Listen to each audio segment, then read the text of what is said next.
গোয়ালপুকুরের ঘটনায় পুলিশের ওপরে গুলি চালিয়েছিল যে আসামি, তাকে 3 দিন ধরে খুঁজে পাওয়া যাচ্ছিল না।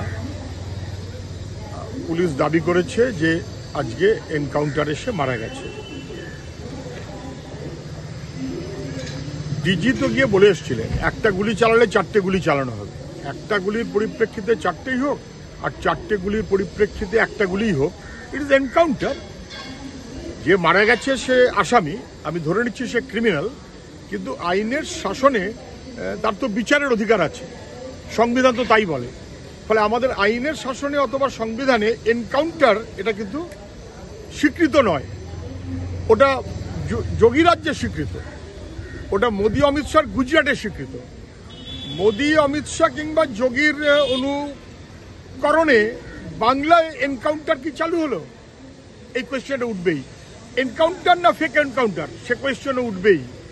আসামি এটা ঠিক, কিন্তু এনকাউন্টার নাকি বিচার, কোনটা জরুরি ছিল? আর বাংলাদেশে যদি পালিয়েই যায়, এটা যদি গত 3 দিন ধরে কথা থাকে, তাহলে সে এখানে এখনো ছিল কেন? যদি পালাতে হতো তো বর্ডার, পালালে তো সঙ্গে সঙ্গেই পালাতে পারতো।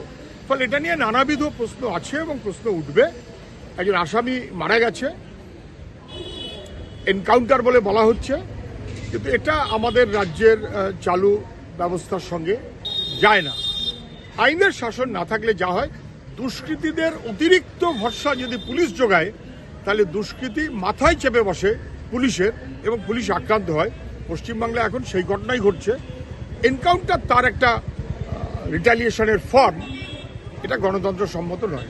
এনকাউন্টারটা আইনসম্মত নয়, ফলে এটা একটা পুলিশের সক্রিয়তা নাকি পুলিশের সংবিধান আইন তাকে সরিয়ে রেখে নিজস্বভাবে চলার পদ্ধতি, যেটা আমাদের সংবিধান সম্মত নয়। এটা হচ্ছে প্রথম প্রশ্ন। দ্বিতীয় প্রশ্ন হচ্ছে, পুলিশ তো অবশ্যই সক্রিয় কোনো ক্ষেত্রেই নয়, একমাত্র বিরোধীদের সম্পর্কে কোনো অভিযোগ থাকলে অথবা মিথ্যা অভিযোগ থাকলে পুলিশ সক্রিয়। তা না হলে যে দুষ্কৃতী, পুলিশ তার জন্য তার বিরুদ্ধে সক্রিয় নয়।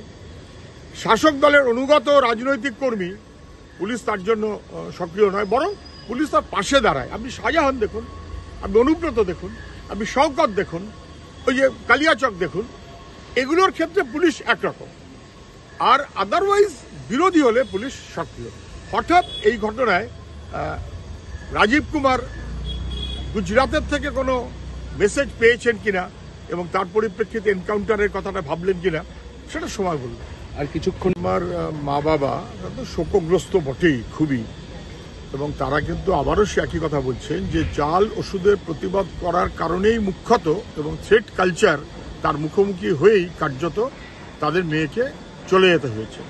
এবং এই গোটা ব্যাপারটাকে ধামাচাপা দেবার চেষ্টা করেছে শাসক, পুলিশ আধিকারিক, স্বাস্থ্য দপ্তর, পুলিশ দপ্তর, সব মিলিয়ে তাকে ধামাচাপা দেওয়ার চেষ্টা করা হয়েছে। বিশেষ করে মেদিনীপুরে স্যালাইন কাণ্ডের পর ওর পরিবারের বাবা মার পক্ষ থেকে এই কথাটা খুবই গুরুত্বপূর্ণ। সরকার সেভাবে দেখবেন কিনা আমি জানি না, বিচারের একটা বন্দোবস্ত তো আছেই, কিন্তু ঠিকমতো তদন্ত কি হলো? একজনের দ্বারা যে কাজ করা সম্ভব নয়, তার জন্য এখনো পর্যন্ত একজন মাত্র আসামি, এটা কি ঠিক বিচার হচ্ছে? একটা রায় হয়তো কিছু হবে, কিন্তু বিচারের সময় লাগবে। মুখ্যমন্ত্রী যেভাবে মেদিনীপুর মেডিকেল কলেজে ডাক্তারদের সাসপেন্ড করেছেন, সেটা বেঠিক হয়েছে।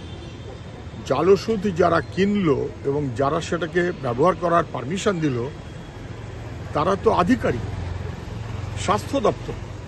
সাসপেন্ড করলে করা উচিত ছিল স্বাস্থ্য দপ্তরের সচিব এবং স্বাস্থ্যমন্ত্রী। সেটা না করে নিজেদের ঘাট থেকে দোষ ঝেড়ে ফেলার জন্য ডাক্তারদের উপরে এই বন্দোবস্ত করা হয়েছে বা সাসপেন্ড করা হয়েছে। এবং সেটা তবে দেখে নেবো খেনে, এই গোছের ভাব, আর্যকর করেছিস দেখে নেব, এই গোছের ভাবের একটা প্রতিফলন। এটা নিয়ে তো কোনো সন্দেহ নেই। ন্যায় বিচার মানুষ পাচ্ছে না। পশ্চিমবাংলায় আইনের বিচার নেই, শাসকের আইন।